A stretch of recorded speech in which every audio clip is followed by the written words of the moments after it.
من الشيطان الرجيم. بسم الله الرحمن الرحيم. الحمد لله رب العالمين، والصلاة والسلام على أشرف الأنبياء والمرسلين وآله الطيبين الطاهرين المعصومين المنتجبين، ولعنة الله على أعدائهم أجمعين من الآن إلى قيام يوم الدين. بسم الله الرحمن الرحيم. اليوم أكملت لكم دينكم وأتممت عليكم نعمتي ورضيت لكم الإسلام دينا. وقال إنما وليكم الله ورسوله والذين آمنوا يقيمون الصلاة ويؤتون الزكاة وهم راكعون. اللهم صل على محمد وآل محمد. عزیزان محترم، بزرگان عزیز، چونکہ پہلی رجب کو امام محمد باقر علیہ السلام کی ولادت کا ساتھ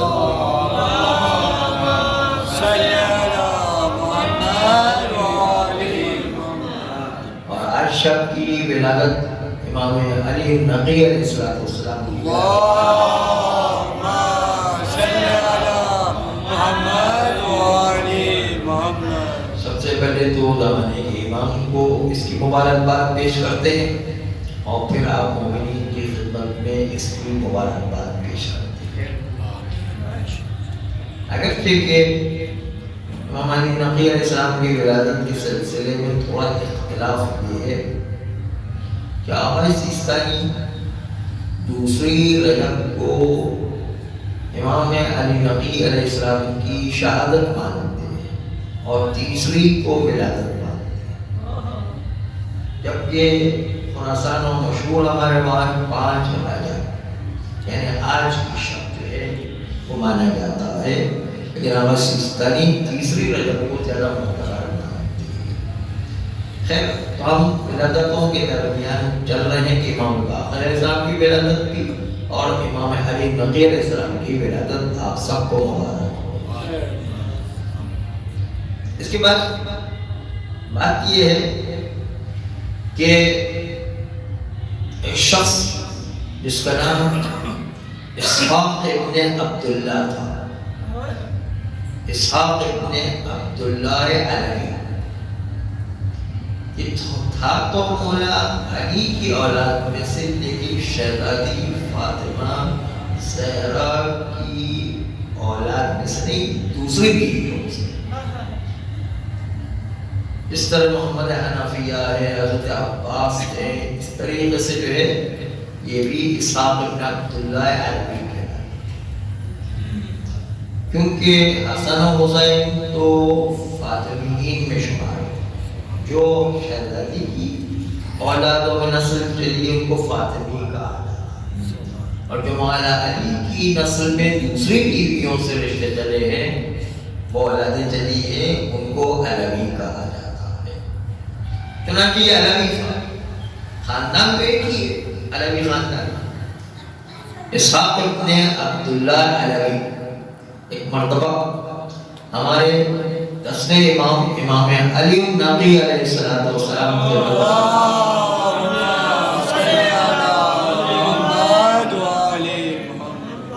جاتا ہے مدینہ میں امام کے گھر پر، لیکن امام کے گھر پر جو ہے وہ امام موجود نہیں تھے.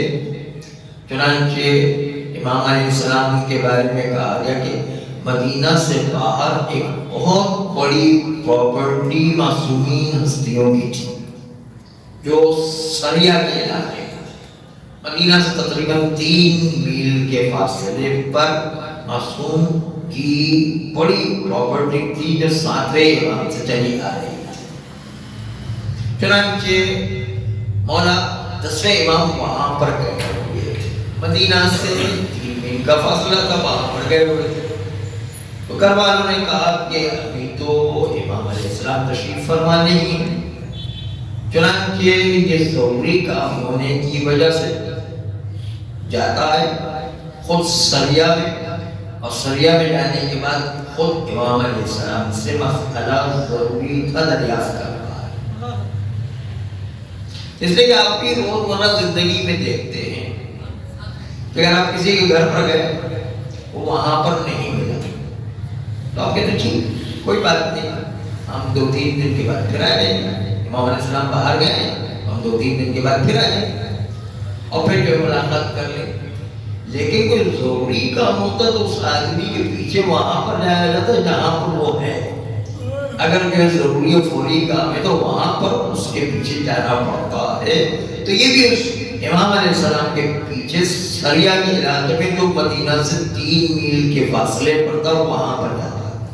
اسحاق بن عبداللہ علیہ جب یہ امام علیہ السلام کے گھر پر پہنچا تو امام علیہ السلام نے اس کو دیکھ کر مسکرا کر کہا کہ مجھے پتا ہے کہ تم کس کام کے لیے یہاں پر آئے.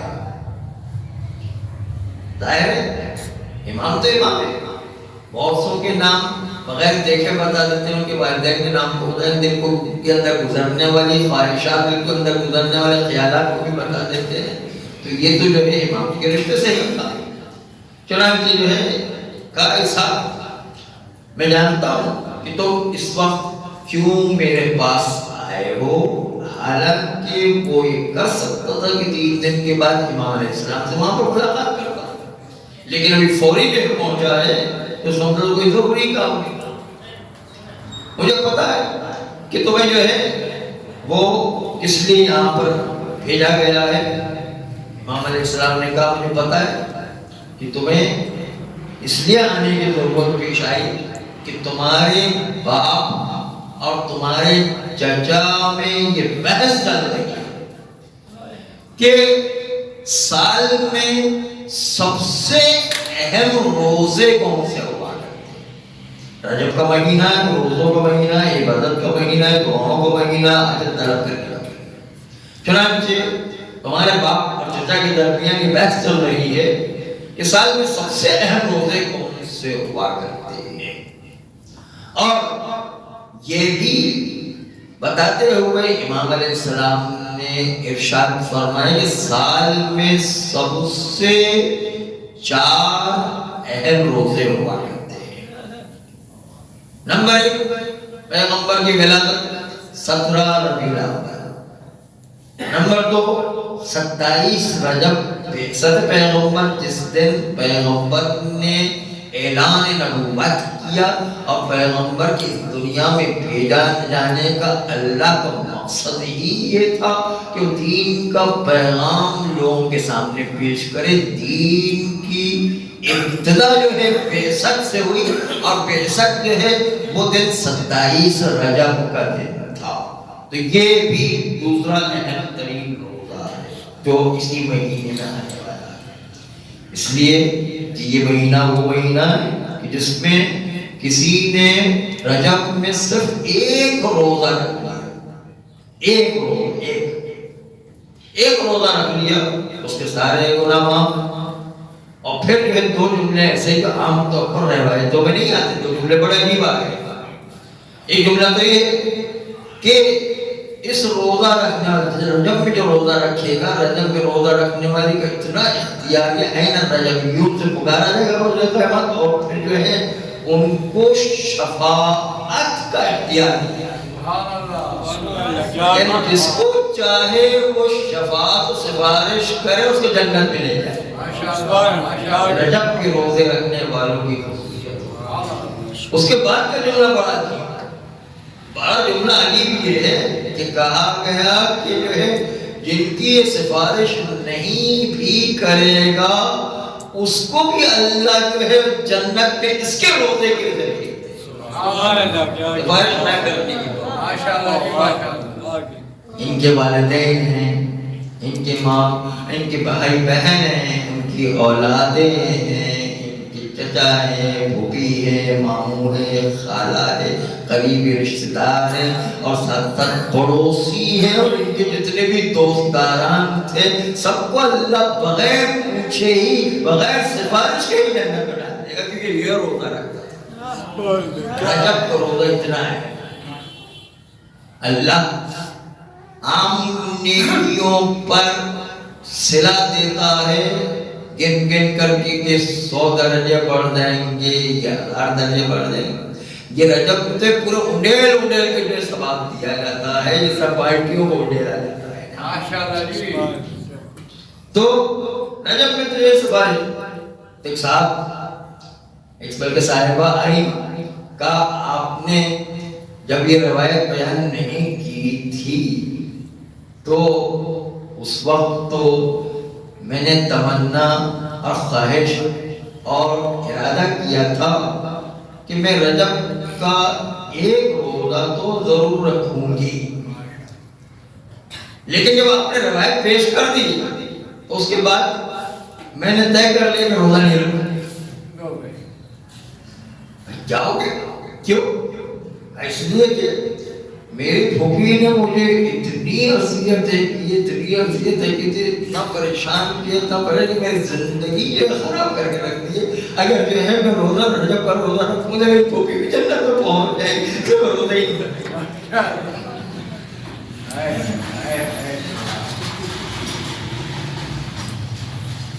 تو اسلام میں کچھ استثناءات ہوتے ہیں، ایکسپشنز.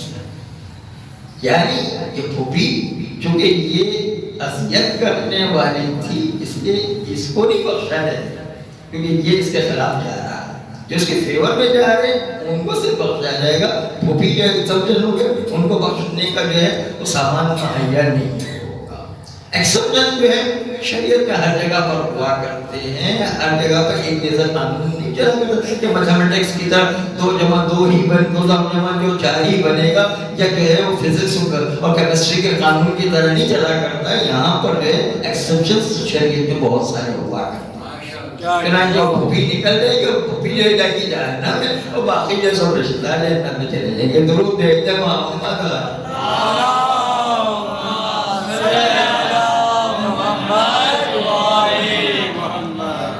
تو ایسی روایتیں جو بہت کم کسی کے بارے میں ہوتی ہے، جیسے رجب کے بارے میں یہ روایت ہے کہ اتنی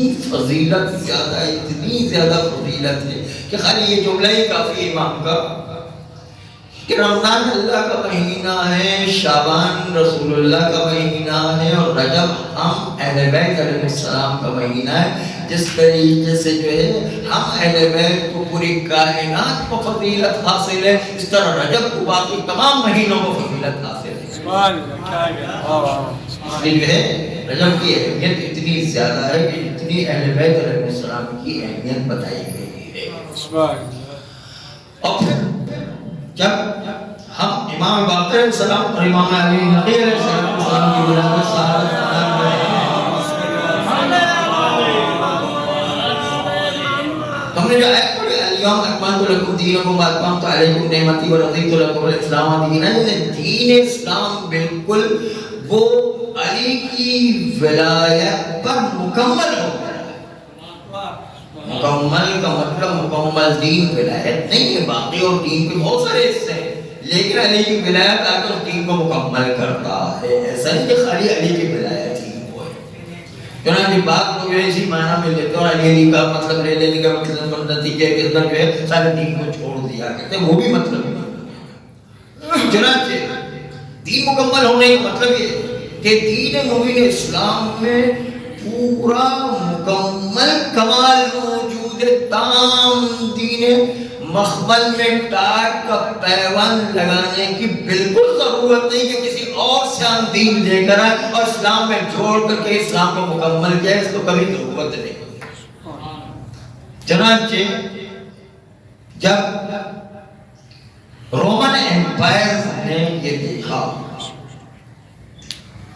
کہ اسلامی مملکت میں ہمارا سکہ چلتا ہے، اس زمانے میں رومن ایمپائر کا سکہ اسلامی دنیا میں چلا کرتا تھا، اور جب بنو امیہ بنو عباس کی حکومتیں چل رہی تھی، بنو عباس کا دور تھا، تو اس وقت جو ہے وہ رومن ایمپائر نے یہ سوچا کہ حکومت جو ہے ہماری ہے اور ہمارا سکہ اسلامی دنیا میں چلا کرتا ہے، چنانچہ اسلامی دنیا میں ہمارا سکہ چلا کرتا ہے۔ کچھ جو بات پر رومن ایمپائر سے اسلامی دنیا کی جو ہے اس کا اختلاف ہو گیا، جس کے نتیجے میں رومن ایمپائر نے اسلامی حکومت کو، جو اس زمانے میں بنو امیہ کے بعد بنو عباس والے تھے، بنو عباس کے بادشاہ کو دھمکی دی کہ اگر تم نے ہماری بات نہیں مانی تو آئندہ ہم اپنے کوائنز کے اوپر، اپنے سکے کے اوپر پیغمبر اسلام کی توہین والے الفاظ لکھیں گے، جس میں لکھیں گے کہ جس سے پیغمبر اسلام کی توہین ہو رہی۔ اب کتنا خطرناک مسئلہ آ گیا اسلامی دنیا کو، اتنی بڑی دھمکی دے دی اس نے رومن ایمپائر نے سیزر کے زمانے کے بعد۔ تو اس وقت جو ہے وہ دھمکی اتنی خطرناک تھی، اس لیے کہ جو ہے آپ نے کبھی کبھی دیکھا ہوگا کہ لوگ پیپسی کے اوپر کہتے ہیں کہ اگر اس کو الٹ کر کے دیکھیں تو آپ کو شیشے میں محمد لکھا ہوا الٹا نظر آئے، یا نینکی کے جوتوں پر دیکھیں گے تو میرر کے اندر جو ہے الٹا ہوا اللہ نظر آئے، یا کوک کے اوپر دیکھیں گے تو اس پر بھی الٹا ہوا اللہ کا نام ہے۔ اور اس طرح چائنیز بہت ساری چیزیں آج کل دنیا میں آ رہی ہیں، جس میں بہت ساری چیزیں پکڑی بھی گئی ہیں، اور کچھ چیزیں اس میں صحیح بھی ہیں، کچھ چیزیں صحیح نہیں ہیں، ہم اپنے ذہن سے بنا لیا کرتے ہیں، ایسا ہوتا ہے۔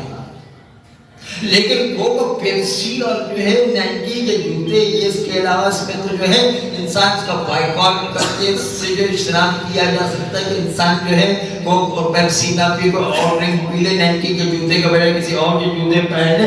لیکن جو ہے آج کل کی دنیا میں جس طرح ڈالر کے بغیر کام نہیں چلتا ہے، پوری انٹرنیشنل مارکیٹ میں ڈالر کے بغیر کام نہیں چلتا ہے، اس زمانے میں سیزر ایمپائر کا جو رومن ایمپائر کا جو سکہ تھا وہ پوری اسلامی دنیا میں لایا تھا، اس کے بغیر تو پوری اسلامی دنیا میں کام ہی نہیں چل سکتا تھا۔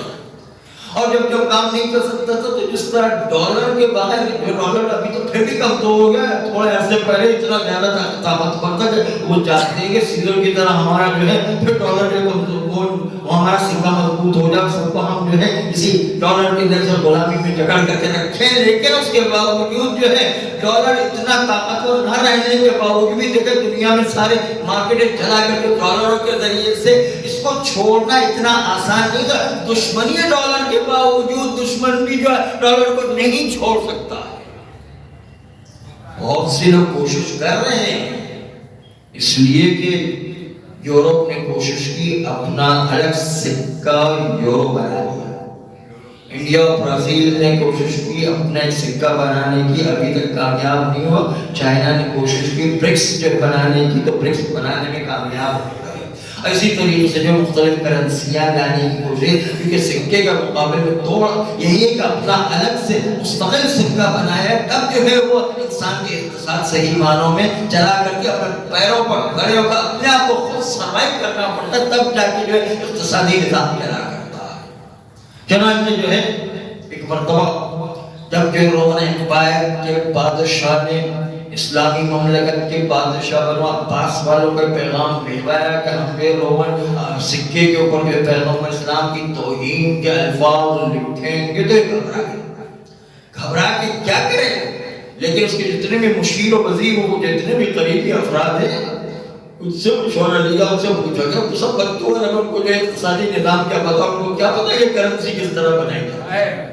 وہ تو پریشان ہو گئے، حیران و پریشان ہو کر کے وہ سوچنے لگے بادشاہ کو یہ فکر ہو گئی کہ میری بادشاہ خطرے میں پڑ جائے گی، اس لیے کہ جب کہ رسول اللہ کی توحید جو سکے پر لکھی جائے گی تو آہستہ آہستہ کے لوگ جو ہے مسلمان ہی باقی نہیں، جب عیسائی ہو جائیں گے تو میری حکومت کا رہے گی، جب جس کا بننا ہے وہ اس کی کوئی حیثیت نہیں رہے گی تو میری کیا حیثیت رہے گی؟ چنانچہ میری حکومت ختم ہو کر رہ گئی، اس کو اپنی حکومت کی فکر لگی، اور جب جو حکومت کی فکر لگ جایا کرتی ہے تو مشکل کشا کون ہوتا ہے؟ مشکل کشا جس طرح لولا علی کا یہاں پہ بھی لولا علی تو وزیروں نے مشیروں نے مشورہ دیا بس ایک ہی خاندان ہے جو ہمیں نجات دلا سکتا ہے، اس مسئلے سے جو ہے بچا سکتا ہے، اور پھر جو ہے رجوع کیا گیا علی ابن الحسین امام زین العابدین علیہ السلام۔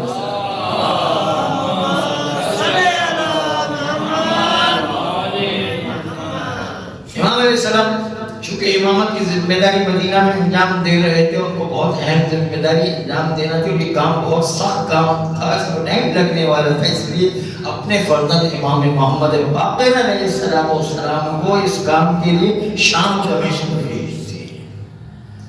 چنانچہ جب دمشق و شام پہنچے، ایک مرتبہ جب امام علیہ السلام کے پاس ایک پرابلم پیش کیا گیا کہ رومن امپائر نے سکہ بنانے میں یہ شرط لگا دی کہ رسول اللہ کی توہین اس پہ لکھی جائے گی، تو اب ہم کیا کریں؟ چنانچہ جو ہے پانچویں امام نے ارشاد فرمایا کہ اس کا مسئلہ تو بہت آسان ہے، کہا آپ اپنی کرنسی خود بنا لو، کہا فرزند رسول لیکن اپنی کرنسی بنانا کوئی آسان کام تو نہیں، اس کے اندر جو ہے وہ پرانے زمانے کے اندر پیپر کرنسی نہیں چلا کرتا، کاغذ والا نوٹ نہیں چلا کرتا، اس وقت باقاعدہ سکہ چاندی کا یا سونے کا چلا کرتا تھا، سونے کا دینار کہلاتا تھا، چاندی کا درہم کہلاتا تھا، درہم۔ چنانچہ درہم میں چاندی اصلی چاندی ہوا، جتنے روپے ہوتے تھے اسی کے حساب سے چاندی اس میں رکھی جاتی تھی۔ چنانچہ جو ہے درہم بنانا تھا، ایک مرتبہ بادشاہ نے کہا کہ ہم کس طرح سکہ بنا لیں، وہ تو ہم کو تو کسی کو نہیں آتا، ہمارے کو ایسی جو شخصیت نہیں ہے کہ جو سکہ بنا سکے۔ تو امام علیہ السلام نے کہا اچھا ٹھیک ہے، میں نے مشورہ دیا، ساتھ ساتھ میں کھڑے رہ کر اپنی سپرویژن میں اس سکے کی فیکٹری ڈالوں گا جس کا نام ٹیکسائل ہوا کرتا ہے، انگلش میں منٹ کہتے ہیں، اور جو ٹیکسائل کو ڈال کر کے پھر اپنی نگرانی میں سکے کو بنواؤں گا۔ پہلے ہی مسئلہ پیش آ گیا، وہ یہ کہ اس زمانے میں جو رومن امپائر کا سکہ چلتا ہے تو اس زمانے میں درہم بغلی تھا، درہم بغلی ایک کمپنی کا نام تھا، وہ بغل والی کمپنی جو ہے درہم کو چھاپتی تھی، اس لیے درہم بغلی کہلاتا۔ اب درہم بغلی وہ معاشرے میں 3 قسم کے درہم چلا کرتا تھا اور تینوں کی قیمتیں الگ الگ تھی، 3 قسم کے درہم چلا کرتے تھے۔ چنانچہ 3 قسم کے جو درہم تھے، اس طرح آج بھی ڈالر مختلف قسم کا، امریکہ کا ڈالر الگ ہے، کینیڈا کا ڈالر الگ ہے، آسٹریلیا کا ڈالر الگ ہے، ہر ایک کی قیمتیں بھی الگ ہوا کرتی، اس طرح اس زمانے میں درہم بغلی الگ الگ قیمتیں الگ الگ جو ہے وہ اس کے اندر چاندی ہے، ایک کے اندر چاندی تھی مثلا 10 مسقال چاندی ڈالی تھی، دوسرے کے اندر جو ہے 6 مسقال چاندی ڈالی ہے، تیسرے کے اندر 5 مسقال چاندی ڈالی، تو مختلف وزن بھی تھا اور جو ہے مختلف قیمتوں والا مختلف جو ہے درہم بغلی ہوا تو اس زمانے کے اندر تو سب درہم بغلی ہی کہلاتے تھے۔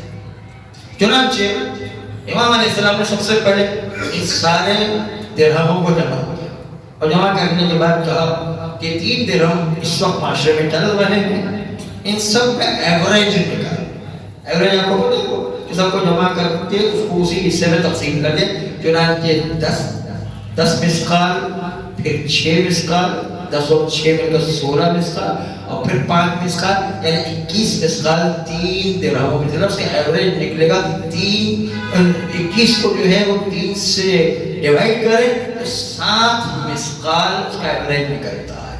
امام علیہ السلام نے کہا ہم 7 مسقال کا ایوریج والا درہم جو ہے وہ چھاپیں گے اور ٹیکسائل میں لے جا کر اس کو ڈھالا جائے گا، 7 مسقال والا درہم۔ یہاں پر رک کر ایک فقہی مسئلہ کیا ہے، بڑا جو ہے وہ پیچیدہ مسئلہ ہے، اور وہ مسئلہ یہ کہ ہمارے یہاں پر یہ جب امام علیہ السلام نے 7 مسقال والا درہم چھاپا تو اس وقت جو ہے وہ 4 درہم ہو گئے، ایک 10 مسقال والا، ایک 7 مسقال والا، ایک 6 مسقال والا، ایک 5 مسقال والا۔ اب جو آپ نماز پڑھتے ہیں، فقہی مسئلہ جو کہ نماز پڑھتے ہیں تو نماز میں بدن اور کپڑے کو پاک ہونا چاہیے، لیکن 5 نجاستوں کی اجازت دی گئی کہ اس نجاست کے عالم میں بھی آپ نماز پڑھ سکتے ہیں۔ 5 نجاستوں کو استثناء قرار دیا، نماز و بدن میں اور لباس میں 5 نجاستوں کے ساتھ ہم نماز پڑھ سکتے ہیں۔ ماشاءاللہ۔ نمبر 1 زخم کی نجاست، زخم کی جیسے خون وغیرہ جو نکل آتا ہے اس کے ساتھ آپ نماز پڑھتے ہیں۔ زنجیر کے ساتھ زنجیر میں خون نکل رہا ہے اس کے باوجود جو ہے آپ نماز پڑھ سکتے ہیں۔ نمبر 2 پھوڑے کا خون، جو پھوڑے اور زخم کا خون ہوتا ہے اس کے اندر جو دوائیاں لگائی جاتی تو اس کے نتیجے دوائیاں بھی نجس ہو جاتی، وہ خون اور زخم کے اندر جو پٹی بنتی ہے اس کا خون بھی نماز میں معاف ہوا ہے۔ اور نمبر 3 وہاں ہڈی ٹوٹ جائے اور دوسری چیزیں اس کے اندر سے نجاست نکل آئے تو ایسی صورت میں بھی معاف ہوا کرتا ہے۔ اور چوتھی جو ہے چیز یہ ہے کہ جب جو عورت اس کے پاس ایک ہی لباس ہو اور بچے کو پال رہی ہو تو اس کے پاس ایک لباس ہونے کی صورت ہے، اس کے پیشاب کو معافی قرار دیتی ہے، اور اس کی تفصیلات جو انشاءاللہ فقہی مسائل میں کبھی عرض کریں۔ اور 5ویں چیز جو چھوٹا لباس جو انسان کی شرمگاہ کو نہیں ڈھانک سکتا ہے اس میں نجاست لگ جائے تو وہ بھی معاف ہوا کرتی ہے، جیسے ٹوپی پر نجاست لگ گئی تو نجاست کے ساتھ نماز پڑھو، رومال کے اندر نجاست لگ گئی تو رومال جو ہے وہ چونکہ شرمگاہ کو نہیں ڈھانک سکتا اس لیے اس کے اندر نماز پڑھی جاتی ہے۔ اگر جو ہے موزے کے اندر نجاست لگ گئی تو نجاست جو ہے موزے کی نجاست ہے۔ اگر جو ہے اینک میں نجاست لگ گئی، آپ کے جو ہے وہ گھڑی میں نجاست لگ گئی، اپنی انگوٹھی میں نجاست لگ گئی، اپنے ادار بند میں نجاست لگ گئی، اپنے بیلٹ میں نجاست، یہ نجاست جو ہے شریعت نے معاف رکھی ہے کہ جس سے شرمگاہ کو نہیں ڈھانکا جا سکتا ہے۔ اس لیے وہ لوگ بھی پریشان ہوتے ہیں کہ یہ نجاستوں کو کیا کریں، اس میں جو ہے بہت سارے حل بہت سارے شبہات کا جواب بھی ہوا کرتا ہے۔ چنانچہ بات کر رہے تھے امام باقر علیہ السلام کی، بات کر رہی تھی کہ نظام اسلامی جو بتایا تھا، چنانچہ جو ہے وہ زمانے کے اندر درہم چلتا تھا، 4 درہم ہے۔ 3 تو پہلے سے ہی رومن ایمپائر کے زمانے میں رائج تھا، اور پھر جو امام باقر علیہ السلام نے 4تھا درہم چھاپا جو 7 درہم کا تھا، 7 مسقال کا تھا، وہ درہم جو ہے وہ اب اس کی وجہ سے جو ہے اختلاف بھی پیدا ہو گئے۔ اب جو ہے وہ مراجع کرام میں اختلاف ہے، فقہی مسئلہ دوسرا آ گیا، اور وہ یہ کہ مراجع کرام میں اختلاف ہے کہ جو خون انسان کے لباس اور بدن کو معاف ہے تو درہم بغلی کے برابر معاف ہے، تو درہم بغلی کون سا والا؟ 10 درہم والا، 10 مسقال والا، یا 7 مسقال والا، یا 6 مسقال والا، یا 5 مسقال والا؟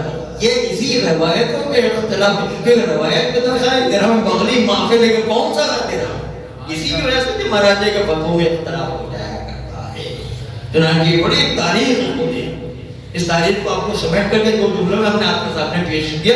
چنانچہ جو ہے وہ جو ہے درہم بغلی کو جو معاف قرار دیا گیا ہے کہ جو انسان کے بدن پر یا انسان کے لباس کو خون اتنا لگا ہو تو وہ معاف ہے۔ وہ ایسا نہیں کہ خون سوئی کی نوک کے برابر بھی ہو تو معاف ہوگا، وہ معاف نہیں ہے۔ سوئی کی نوک کے برابر جو ہے خون تو معاف ہے، خون تو درہم بغلی تک معاف ہے، خون جو ہے درہم بغلی تک معاف ہے۔ بھی بتائیں کہ فتوے کیا ہے؟ چنانچہ جو ہے باقی اور نجاست سوئی کی نوک کے برابر، پیشاب جو ہے سوئی کی نوک کے برابر بھی لگ جائے تو معاف نہیں، آپ کو اس کو پاک کرنا پڑے گا، پھر جو ہے بدن کو پاک کرنے یا لباس کو پاک کر کے نماز پڑھنا پڑے گا۔ اسی طرح عورتوں کی جو 3 نجاست ہوتی ہے، استحاضہ ہے جو نفاس کی، اس کے اندر تو کوئی خون لگ جائے تو وہ بھی معاف نہیں ہوتا۔ اسی طرح کتے، سور اور کافر کا خون لگ جائے تو وہ بھی معاف نہیں ہوا کرتا۔ وہ ذرا برابر عام جو خون ہوا کرتا ہے وہ صرف معاف ہوا کرتا ہے، چاہے اپنا لگ جائے چاہے کسی دوسرے کا لگ جائے، اڑ کر کے زنجیر کا خون لگ جائے تو پھر وہ معاف ہوا کرتا ہے، لیکن درہم بغلی تک۔ درہم بغلی کس کو کہیں؟ 4 درہم بغلی ہے کیا ہے؟ تو آغائے خوئی اور آغا خمینی کا ایک فتوہ ہے، وہ کہتے ہیں 4 فتوے اس کے ہیں، 4 فتوے بات ہے۔ ایک فتوہ یہ ہے کہ آپ کے ہاتھ کے اندر جو گھڑا بنا ہوا ہے، اس گھڑے کے برابر جتنا خون ہو تو بہت بڑا خون ہے، اتنا خون معاف، یہ بہت زیادہ ہے۔ جو انسان کے ہتھیلی کے اندر جو گڑھا بنا اس کے برابر خون تو معاف ہے۔ دوسرا فتویٰ یہ ہے کہ انسان کے انگوٹھے کے اوپر کی پور کے برابر، جو اوپر کی پور ہے اس کے برابر جو ہے تیرہ بقریہ وہ جو ہے وہ معاف ہے، جو آغا سیستانی کا فتویٰ ہے۔ اور آغا خوئی اور آغا خمینی کا فتویٰ ہے کہ انگشت شہادت کی جو اوپر کی پور ہے اس کے برابر کا خون لگا ہوا اتنا معاف ہے۔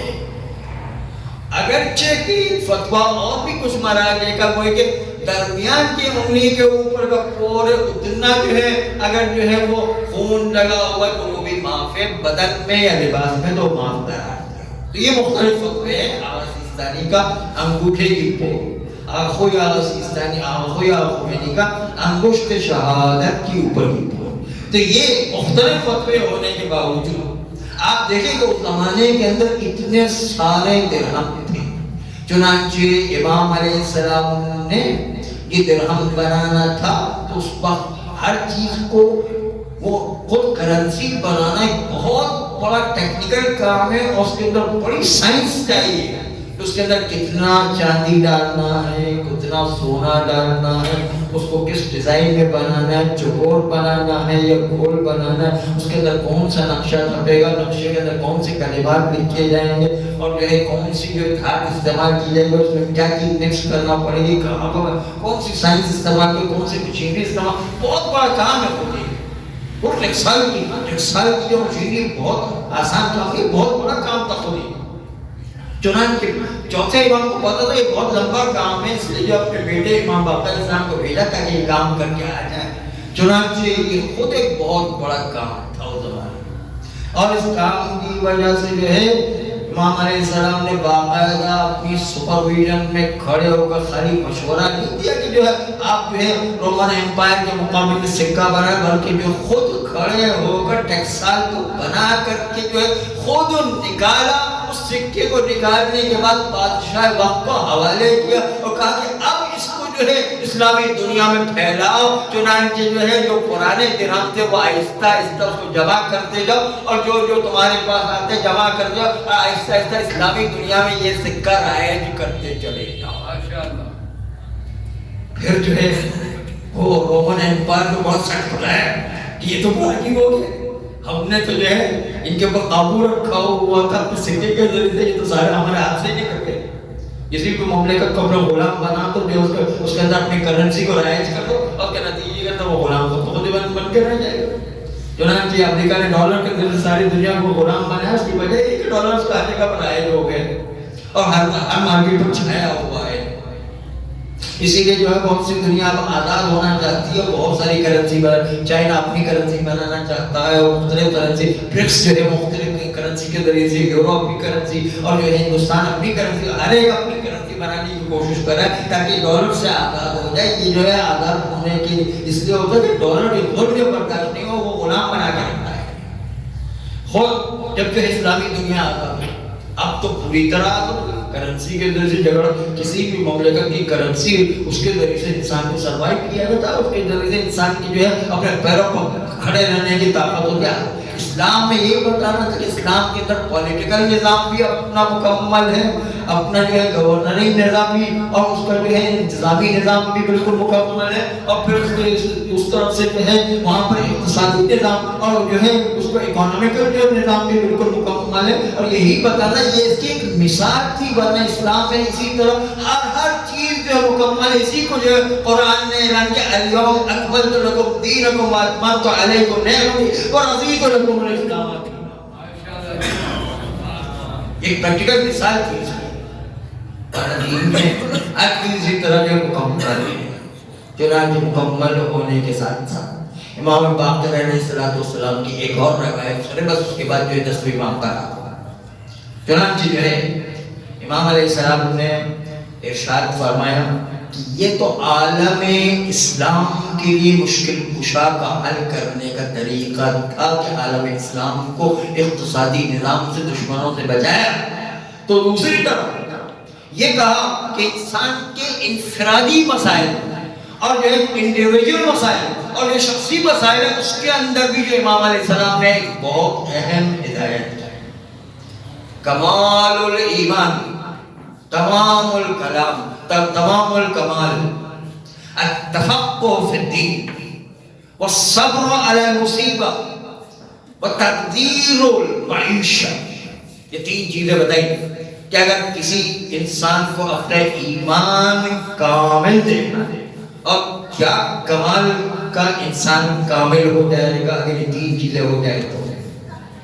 اور وہ پھر امام علیہ السلام نے بتایا التفقہ فی الدین، انسان مومن میں ہمیشہ دین کے بارے میں غور و فکر کر کے اپنے شرعی مسائل کو، حلال و حرام کو حل کرنے کی فکر ہونا چاہیے. اپنے فقہی مسائل پر غور و فکر کرنے کی انسان میں وسعت ہونا چاہیے، ٹائم نکالنا چاہیے کہ اپنے فقہی مسائل کو خوب سیکھے اور اس پر عمل کر سکے. یہ ایمان کے کمال کی پہلی نشانی. اور اسی لیے آپ دیکھیں کہ امام علیہ السلام کتنا چاہتے تھے کہ انسان حلال و حرام کے مسئلے مومن سیکھے. آپ کو یاد ہوگا کہ جو ہے امام علیہ السلام کی جب زمانے کے امام کی بات سنتے ہیں تو زمانے کے امام کی باتوں میں ایک بات یہ آپ نے نوٹ کی ہوگی کہ زمانے کے امام ہماری پریشانی پر وہ کتنے پریشان ہو جاتے ہیں. یعنی ہماری کوئی مصیبت آتی ہے تو زمانے کا امام باقاعدہ بیمار ہو جاتا ہے. ہماری پریشانی پہ امام بیمار ہو جاتا ہے. جب کہ ہماری پریشانی پر بیمار ہو جاتا ہے تو آپ سوچئے کہ امام کو کتنی پریشانی لاحق ہے. اس کے باوجود کہا کہ میں یہ چاہتا ہوں کاش ہمارے چاہنے والوں کے سر پر کوڑے مارے جائیں. یعنی ایک امام کی روایت تھی، چھٹے امام کی بھی روایت ہے، پانچویں امام کی روایت ہے، آٹھویں امام کی روایت ہے کہ میں چاہتا ہوں کہ میرے چاہنے والوں کے سروں پر کوڑے مارے جائیں تاکہ وہ حلال و حرام کا علم حاصل کرے. تو سوچے کہ کتنا اہم ہوگا جو امام ہماری ہر پریشانی پر پریشان ہو جاتا ہے، ہمارے ہر دکھ پر دکھ ہو جایا کرتا. امام علیہ السلام بیمار ہو جاتے ہماری پریشانی پر، وہ یہ چاہتے، ان کی خواہش ہے، ان کی تمنا یہ ہے کہ ہمارے سروں پر کوڑے لگے لیکن حلال و حرام کی تعلیم حاصل کریں. اور تفقہ فی الدین، کمال الایمان، تمام الکمال کا کمال. اور یہ کیا کمال انسان میں پیدا ہوگا؟ تفقہ فی الدین.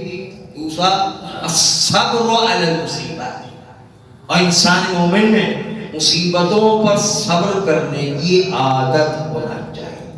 کوئی بھی مصیبت آئے واویلا، شور شرابہ، ہنگامہ، ہر ایک کو بتانا، ہر ایک کے سامنے رونا، ہر ایک کے سامنے گیت گانا، ہر ایک کے سامنے جو ہے وہ گڑ گڑانا، یہ ایک مومن کی شان نہیں، بلکہ اپنی ہر پریشانی کو صبر و تحمل سے برداشت کرے گا. وتواصوا بالحق وتواصوا بالصبر کا مسئلہ کر کے رہے گا.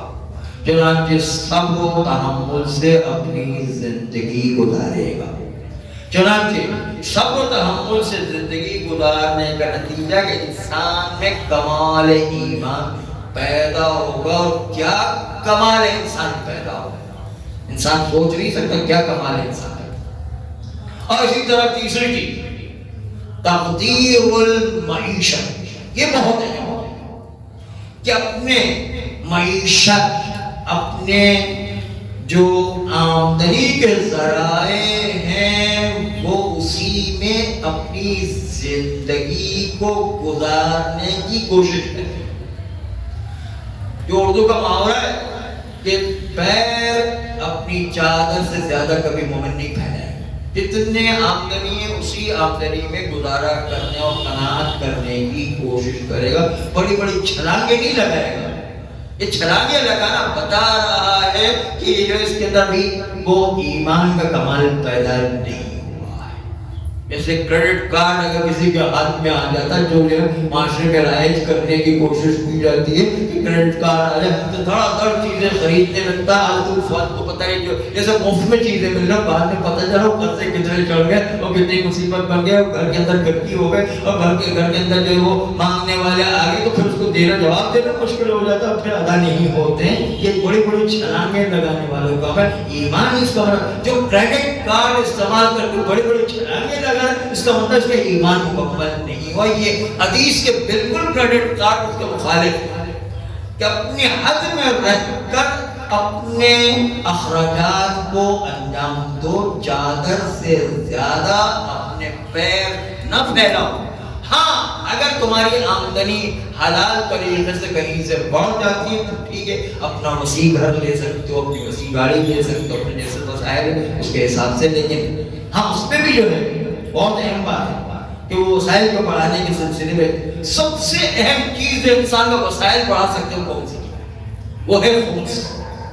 جو روایات میں آیا کہ اگر انسان کو اپنی آمدنی کے ذرائع بڑھانے ہو تو جتنا ہو سکے وہ خمس نکالے۔ خمس انسان کے مال میں برکت پیدا کیا اور ایسی برکت پیدا کرے گا کہ جس کے نتیجے میں انسان ہمیشہ ایکسس جو پیسہ اس کے پاس رہے گا، اور اس کے بعد اس کے مال میں ایسی برکت ہوگی جو کبھی اس نے زندگی میں نہیں دیکھی، جو خمس نکالنے کے بعد دیکھی۔ اس لیے کوشش کرے کہ تھوڑا بہت نہ بھی نکلتا تو خمس جو ہے وہ بیوی کا صدقہ نکال دے، جس کے نتیجے کے اندر آپ دیکھیں گے آپ کی آمدنی میں سب سے جو ہے آمدنی بڑھانے والی یہ بھی خمس ہے۔ اس سے بڑھ کر اور کوئی چیز نہیں، صدقہ بھی اتنا ہی نہیں بڑھاتا جتنا خمس آمدنی کو بڑھاتا ہے۔ اس لیے جو ہے کوشش کرنا، اور یہ غریب آدمی نہ سوچے کہ میرے کو خمس نہیں آتا، نہیں، غریب پر بھی خمس آتا، اس لیے کہ غریب کے یہاں پر بھی تو کوئی نہ کوئی تحفے دے کر جاتا، سال بھر وہ کپڑا پڑا رہتا ہے، سال بھر وہ قلم پڑا رہتا ہے، سال بھر وہ مہر پڑا رہتا ہے، جو تحفے میں آئے سال بھر پڑا رہتا ہے۔ ایک مہر کے کوئی تحفے میں تو اس پر ایک پنجم حصہ جو مہر کا وہ خمس میں چلا گیا ہے، آپ کو نکالنا ہے یا اس کے پیسے دے دے، یا پھر جب مہر کو جو ہے خود دے دیا جائے جس کے نتیجے خمس نکلے گا۔ ورنہ اس مہر پر کوئی نماز پڑھتا تو نماز اس کی بات ہے کہ غصبی ہو جائے کہ خمس نہیں نکالے، خمس نہیں نکالا اس نے، اور اسی مہر کے پر اس کو خمس واجب ہو گیا تھا، اس کو اسے نماز پڑھی تو نماز ہی باطل ہو جائے گی۔ اس لیے جو ہے وہ غریب پر بھی بہت سی جگہوں کو خمس آ رہا تو اس کی توجہ نہیں ہوتی کہ تو خمس آ رہا ہے نہیں۔ اس جو کپڑے لوگ ہدیہ دے کر کے جاتے ہیں، پڑا رہتا ہے، سال بھر سے زیادہ پڑا رہتا ہے۔ اسی طریقے سے جو آلتو فالتو برتن اور مختلف چیزیں جو آ کر کے سال بھر پڑا رہتا ہے، اس کے اندر غریب آدمی کو، کیونکہ غریب آدمی کو کچھ نہ کچھ لوگ تحفے تو دے جایا کرتے ہیں، تو گھر میں جو سال بھر سے زیادہ پڑے اس کے بعد تو یہ تو بہترین موقع تھا غریب آدمی کے لیے کہ اسی میں جو خمس نکال دے۔ خمس جو ہے کتنی برکت کا سبب اس کو دے، اس کو پتہ چلے کہ سال آئندہ جو خمس نکالا تو اس کے نتیجے اس کے مال میں کتنی زیادہ بیوی شہزادی فاطمہ زہرا صلوات اللہ علیہا، کیونکہ خمس جو ہے وہ حضرت شہزادی ہی کا سب سے بڑا حق ہے کہ جو شہزادی کے لیے قرار دیا گیا ہے۔ چنانچہ جو ہے یہ آپ نے بتایا تھا کہ جو ہے امام علیہ السلام نے ایمان کی اور ہر شخص کی انڈیویجول زندگی، شخصی زندگی، اپنی ذاتی زندگی، اس کے اندر بھی کمال پیدا کرنے کے لیے تین چیزیں بیان کی کہ اپنے معیشت کا خیال کرو، کہ اپنی حد سے بڑھ کر خرچ نہیں کرو، جتنا ہے اسی میں گزارا کرنے کی کوشش کرو، اور پھر جو ہے صبر کو، مصیبت پر صبر کرو، اور تفقہ فی الدین، دین کی شریعت کی حلال و حرام کی تعلیم حاصل کر کے اپنے مسائل کو آگے بڑھاؤ۔ اس سے کمال پیدا ہوگا آپ کے ایمان۔ یہ انڈیویجل سسٹم بتایا گیا، ہر چیز میں اسلام نے سسٹم رکھا ہوا ہے۔ اسی طرح دوسرے امام نے بھی اپنے زمانے کے لوگوں کے علاوہ غیبت کے زمانے کے لیے اتنا کام کیا جو غیبت کے زمانے والوں کے لیے کام کیا، وہ اپنے زمانے کے مومنین کے لیے اتنا کام نہیں کیا، وہ جو دوسرے امام نے غیبت کے زمانے کے مومنین کے لیے کام کیا۔ اس لیے کہ امام علیہ السلام کو پتہ تھا کہ جو ہے میرے بعد 11ویں امام کو تو زندان میں بند کر دیا جائے، ان کی تو لوگوں سے ملاقات ہی نہیں ہو سکی، 12واں امام تو شروع پیدائشی سے غائب ہے، اس لیے میرے بعد جو ہے مومنین کی ملاقات تو امام سے ہوگی. چنانچہ امام نے سسٹم قائم کیا. سسٹم بہت ہے. سسٹم کا نام ہے کہ سسٹم سارے اسلام کے مکمل ہے اور دین مکمل ہو گیا, اسلام مکمل ہے. وہ جو ہے اس کو کسی اور جگہ سے کوئی دین کے قانون لینے کی ضرورت نہیں ہے. پورے اسلام کے سسٹم مکمل ہے. چنانچہ یہ 11ویں امام نے 10ویں امام بھی جو اپنے زمانے کے اندر سسٹم بنا کر. اب دیکھیں یہ 10ویں امام سے پہلے لوگ خمس خود اماموں کے ہاتھ میں دے کر کے جاتے تھے. 10ویں امام نے اس کو صریح طور پر منع کر دیا کہ اب جو ہے مجھے خمس نہ دیا جائے بلکہ میرے نائب, اس کا نام تھا عثمان ابن سعید. عثمان ابن سعید کو بلا کر کے کہا کہ میں سامرہ میں ہوں, تم بغداد چلے جاؤ. اور بغداد چلے جانے کے بعد وہاں پر روغن گھی تیل کی بڑی سی دکان خود امام نے جو دکان کھلوا کے دی. 10ویں امام نے عثمان ابن سعید کو اور کہا کہ بڑی دکان کھولو اور پھر دکان کے ذمہ.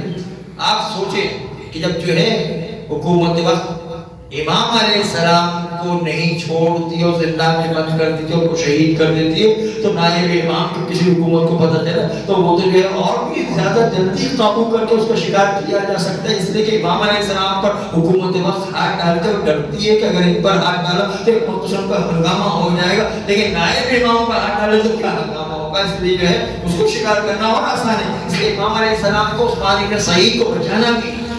چنانچہ عثمان ابن سعید سے کہا تم جو بغداد میں چلے جاؤ, بغداد میں جا کر بڑی سی دکان کھولو روغنوں گھیوں تیل وغیرہ کی, اور تمہارے پاس بہت سے مومنین دکاندار بہت سے غیر مومنین بھی آئیں گے, تیل خرید و فروخت کریں گے. اسی کے ذمہ میں جو ہے مومنین کو مخفیانہ طور پر ہدایت کی جائے گی کہ آپ کو جو ہے روغن خریدنے کے ذمہ خمس دے کر جائے. چنانچہ خمس کا نظام اس طرح مخفیانہ طور پر نائب امام کے درمیان امام علیہ السلام نے ایک سسٹم قائم کیا کہ نائب امام کو خمس دینے کی عادت رہے کہ امام اگر چلا بھی جائے تو خمس کا سسٹم میں ختم نہیں ہونے. اس لیے کہ کوئی بھی قوم بغیر پیسے کے بغیر اقتصادی نظام کے سروائیو نہیں کر سکتی ہے, زندہ نہیں رہ سکتی. اس لیے زندہ رکھنے کا طریقہ ہے کہ نائب امام کے اندر خمس کا سسٹم رائج کیا جائے.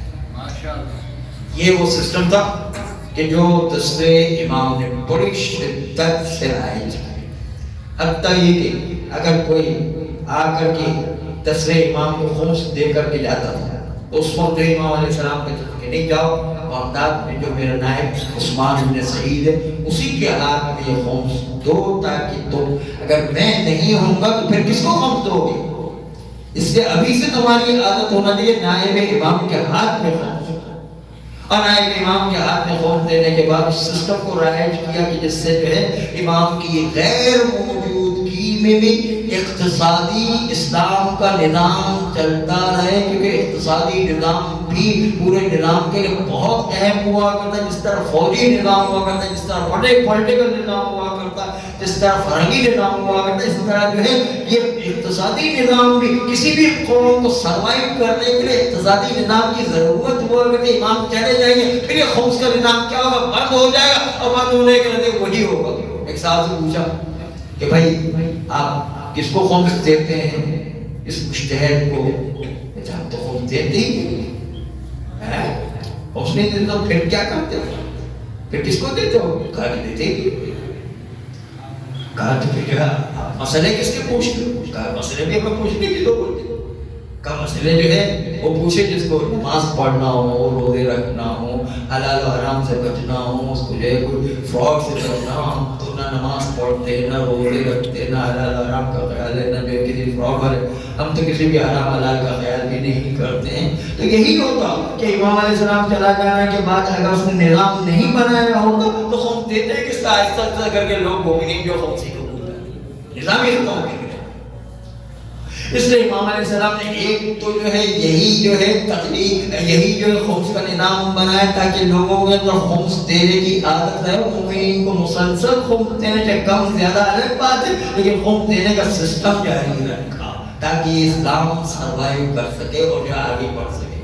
اور دوسرا تخلیق کا نظام آئے کہ جب ابھی تو تم میرے سامنے ہو، اس کے بعد جب میرے بعد جو امام علیہ السلام سے ملاقات نہیں کر سکو گے اور 11ویں امام سے ملاقات نہیں کر سکو گے، اس لیے کہ وہ تو ہمیشہ دل میں رہیں گے، اور 12واں امام تو ہمیشہ غائب ہے، اس سے ملاقات نہیں۔ 12ویں امام کے بعد بھی جو ہے وہ 12ویں امام کے بعد بھی پتہ نہیں کس وقت تک غیبت چلتی رہے گی، تو کب تک جو ہے بغیر امام کے تم جو ہے وہ سارے مسائل شرعی کس سے پوچھتے رہو گے؟ اس لیے جو امام علیہ السلام نے تقلید کا نظام بھی رائج کیا تاکہ جو پتہ چلے کہ نائب امام سے تقلید کر کے اس کے مسئلے دریافت کر کے اس کے مطابق فقہی مسائل پر عمل کرنا ہے تاکہ شریعت کو زندہ رکھا جا سکے، ورنہ کہیں گے ہم مسئلے کس سے پوچھیں، سارا نظام ہی ختم ہو کر کے رہ جاتا۔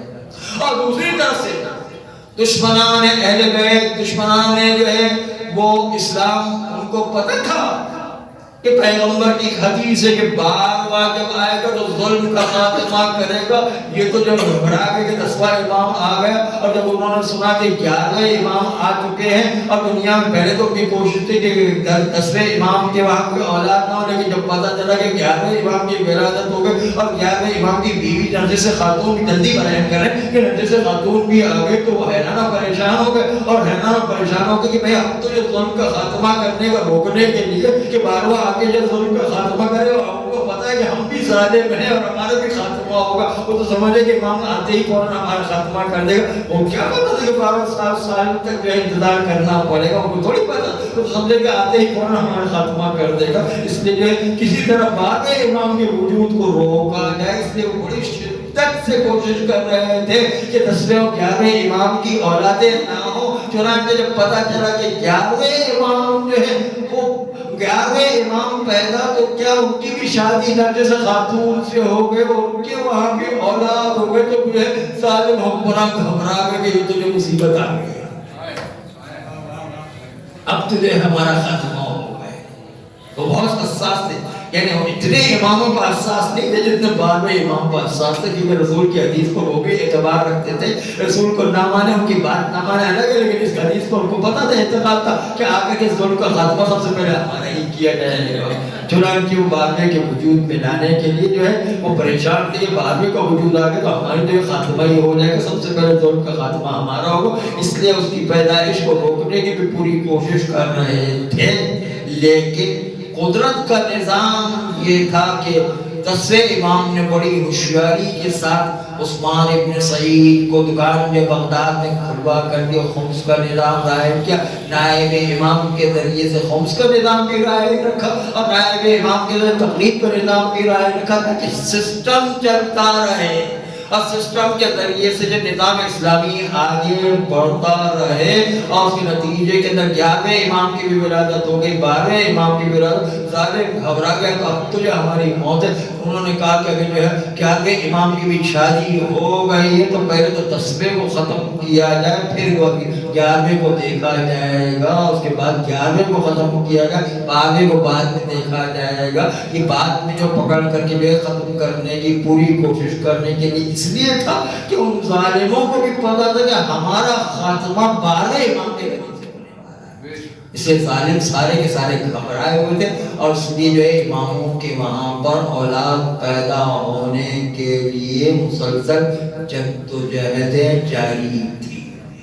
تو بتانے کا مقصد یہ کہ اسلام مکمل دین ہے، دین کے اعتبار سے بھی ائمہ معصومین نے عالم اسلام کی مدد کی ہے، اور انڈیویجول زندگی گزارنے کے لیے سسٹم قرار دیے تاکہ اس سسٹم کے تحت انسان اگر زندگی گزارتا ہے تو اپنے ایمان کو کس طرح کامل برقرار رکھ سکتا ہے، اور کامل برقرار رکھا اپنے ایمان کی حفاظت کر سکتا ہے۔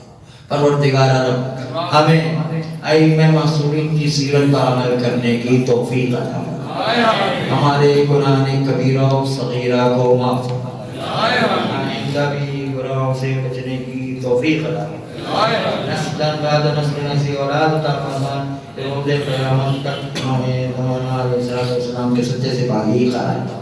پروردگار حوزات علمیہ کی حفاظت فرما، عرب نام کی حفاظت فرما، انقلاب اسلامی ایران و عراق و لبنان و بحرین کی حفاظت فرما، ہم سب کو بھی امام زمانہ علیہ السلام کے سپاہی قرار دے، کے آباد صاحب میں شامل کر کے جامع شہادت نصیب فرمائے۔ ایک سورہ فاتحہ کی التماس کیجیے اور ہم علی حسین بھائی اور ولی محمد بھائی اور کل مومن مومنات کے لیے ایک سورہ فاتحہ کی التماس ہے۔ بسم اللہ الرحمن الرحیم الحمد للہ رب العالمین الرحمن الرحیم مالک یوم الدین إياك نعبد وإياك نستعين اهدنا الصراط المستقيم صراط الذين أنعمت عليهم غير المغضوب عليهم ولا الضالين بسم الله الرحمن الرحيم قل هو الله أحد الله الصمد لم يلد ولم يولد ولم يكن له كفوا أحد بسم الله الرحمن الرحيم قل هو الله أحد الله الصمد لم يلد ولم يولد ولم يكن له كفوا أحد بسم الله الرحمن الرحيم قل هو الله أحد الله الصمد لم يلد ولم يولد ولم يكن له كفوا أحد اللهم اغفر للمؤمنين والمؤمنات والمسلمين والمسلمات الأحياء منهم والأموات كما بينهم وبيننا وبينهم الخيرات إنك مجيب الدعوات إنك على كل شيء قدير برحمتك يا أرحم الراحمين